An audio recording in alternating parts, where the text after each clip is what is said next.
ചെറുപ്പകാലത്തിലാണ് dedication എന്ന വാക്ക് ഏറ്റവും കൂടുതൽ ടി വികളിലൂടെ, നമ്മുടെ ടി വിയിലൊക്കെ പാട്ടിൻ്റെ പ്രോഗ്രാംസ് ഉണ്ടായിരുന്നല്ലോ.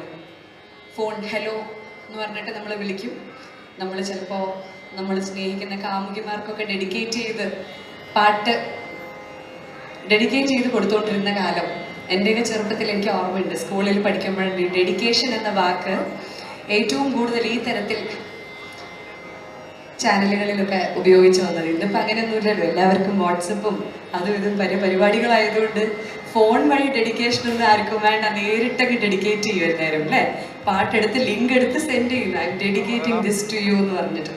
അപ്പോൾ അന്നൊക്കെ നമ്മൾ ടി വിയിൽ ഇങ്ങനെ ഒരു ഡെഡിക്കേഷൻ വരാൻ വേണ്ടി ചിലപ്പോൾ എൻ്റെ ദൈവം അച്ഛനും അമ്മയൊക്കെ ഉണ്ട്, നമ്മളറിയാതെ ഏത് നീ കുത്തിയിരുന്ന് ഡെഡിക്കേറ്റ് ചെയ്ത് എന്താ കണ്ടതെന്ന് ഇപ്പോൾ വിചാരിക്കും. ഞാൻ കണ്ടിട്ടില്ല, പക്ഷേ ഇങ്ങനെ ഡെഡിക്കേറ്റ് ചെയ്യുന്നത് ഞാൻ കണ്ടിട്ടുണ്ട്.